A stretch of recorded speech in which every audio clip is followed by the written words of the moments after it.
Nirja, oh my God. अरे निर्जा,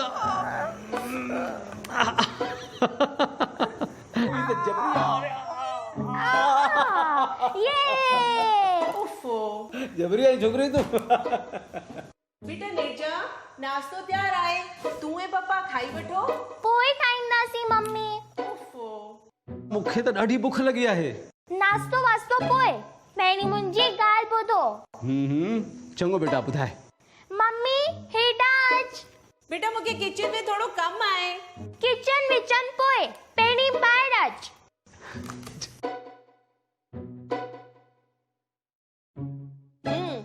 ॿुधाए छो पे एॾो ख़ुशि थी? मम्मी पापा नेक्स्ट वीक मां कराटे क्लास ज्वाइन थी करियां। मूंखे 500 रुपीस जो। निर्जा बेटा, 500 रुपीस त असीं तोखे ॾींदासीं, पर तूं कराटे छो थी जॉइन करणु चाहीं? पापा तव्हांखे त ख़बर ई आहे त अॼुकल्ह छोकिरियुनि खे पंहिंजी रक्षा पाण थी करणी पवे। निर्जा बेटा, कराटे जे बारे में पोइ सोचींदासीं। फ़िलहाल तूं पंहिंजी पढ़ाईअ ॾे ध्यानु ॾे। मां तुंहिंजा ट्यूशन्स फिक्स करे आयो आहियां। पापा मूंखे ट्यूशन जी ज़रूरत कोन्हे, मां त कराटे क्लास ज्वाइन कर थी चाहियां।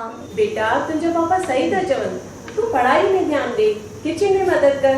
छोकिरियुनि खे इहो ई त कमु ईंदो आहे बेटा। मम्मी पढ़ाई ऐं घर त हलंदा ई रहंदा, पर मूंखे त दुनिया खे कुझु करे ॾेखारिणो आहे, कुझु अलॻि। बेटा निर्जा, असीं पाण चाहियूं था त तू खूब पढ़ाई कर, खूब अॻिते वध। असीं पाण तुंहिंजी मदद कंदासीं।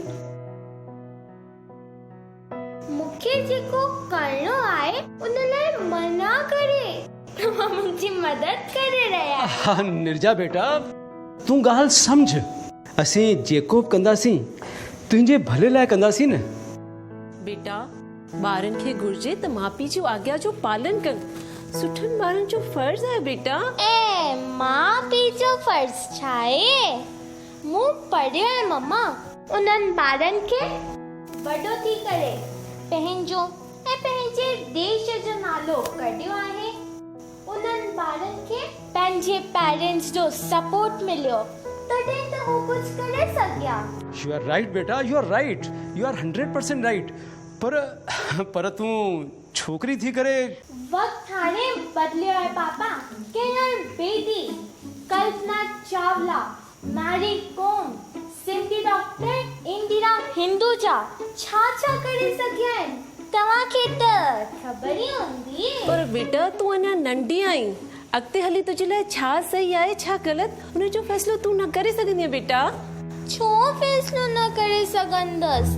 मूं में बि अकुल आहे, मां बि टीवी ॾिसां थी। दुनिया में जेको कुझु हली रहियो आहे मां बि सभु सम्झां थी।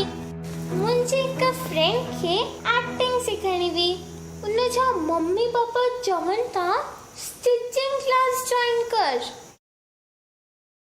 ॿी फ्रेंड खे स्केटिंग सिखणी हुई, उनजा मम्मी पापा चवनि था किचन में मदद कर। तो छा ॿार सॼो ॾींहुं स्कूल, ट्यूशन, होमवर्क, किचन में मदद कंदो रहे। ॿार खे जेको सिखणो आहे, ॿार खे जेको करिणो आहे, ॿार जा जेके सपना आहिनि उन्हनि जो छा?